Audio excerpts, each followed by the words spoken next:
Bersembunyi dan disembunyikan.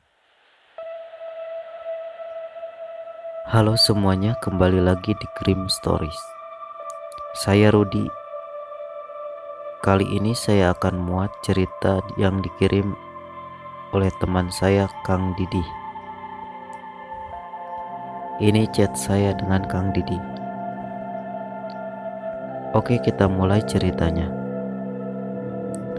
Halo, nama saya Didi. Kejadian ini saya alami kisaran umur saya masih berusia 4 tahun. Awal cerita, saya bermain petak umpet bersama teman-teman saya yang bertempatan di kampung Legok Terep. Kampung saya bisa dibilang masih asli, masih banyak pepohonan rindang banget. Jadi masih rimbun pepohonannya. Terus jarak antara rumah juga gak deket kayak di perkotaan. Waktu itu saya main petak umpetnya kira-kira jam 4 sore lebih. Saya bermain petak umpet bersama 5 orang temannya lainnya. Nah, pas main petak umpet kita biasa suitan dulu, biar siapa yang dapat jatah jaga dan siapa yang bagian bersembunyi. Nah, pas udah suitan, saya dapat jatah sembunyi dan teman saya yang satu kebagian jaga. Terus biasa yang jaga diam sambil matanya merem, terus menghitung sampai 1 sampai 10. Sambil teman saya yang jaga menghitung sampai 10, saya berpencar mencari tempat sembunyi masing-masing. Pokoknya berbeda arah.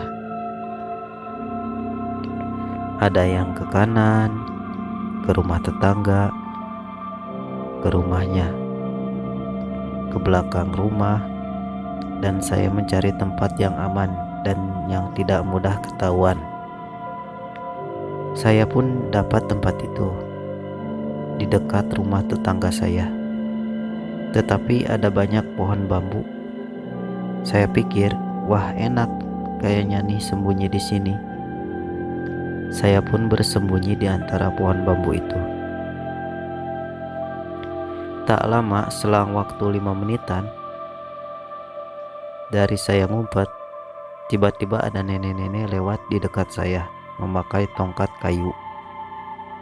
Saya pun tak tahu itu nenek-nenek siapa, soalnya saya tidak pernah melihatnya di kampung saya dan baru melihatnya. Nenek itu lewat sambil pakai tongkat buat jalan. Kalau bahasa Sundanya sih pakai itek. Karena saya penasaran dengan nenek itu dan mau tahu dia mau kemana dan ke siapa, saya pun mengikuti nenek-nenek itu. Saya pun mengikuti dengan jarak sedikit dari nenek itu. Nenek itu berjalan gak terlalu cepat. Saya sambil memanggil-manggil, "Nenek mau kemana?" Nenek itu pun terus berjalan tanpa menghiraukan dan menjawab pertanyaan saya.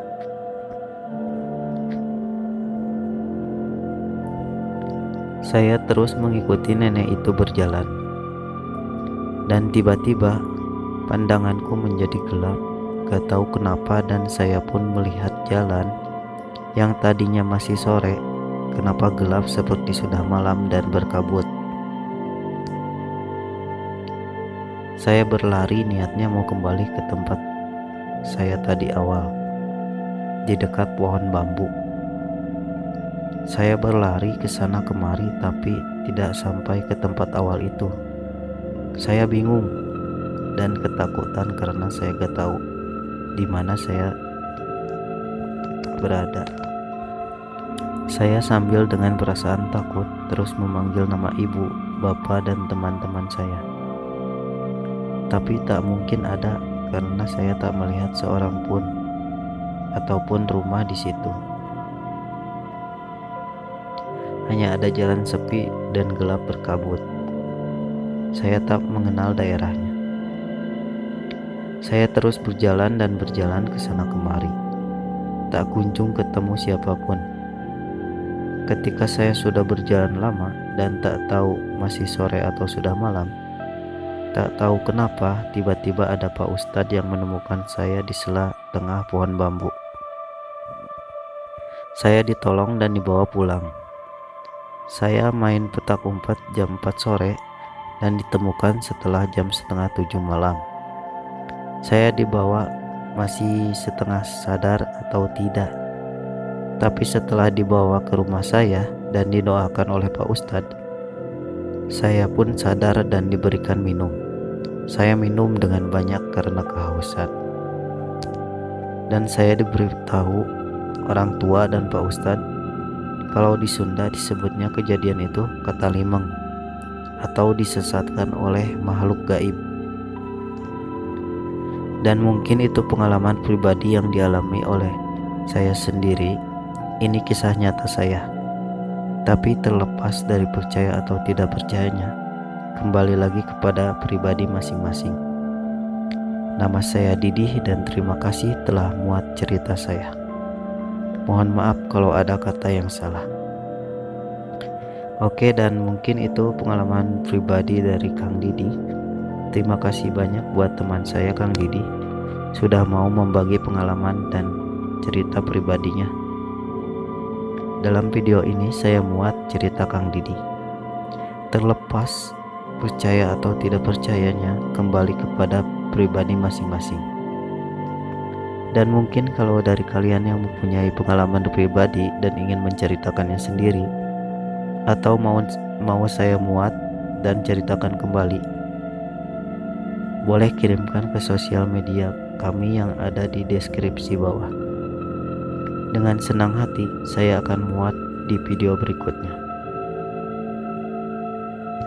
Jangan lupa like, komen, dan subscribe channel kami supaya kami bisa menjadi lebih baik lagi. Dan jangan lupa share juga ke teman-teman kalian yang suka cerita horor. Mohon maaf masih banyak kekurangan dari segi visual dan audio, karena kami masih tahap belajar dan membangun channel kami.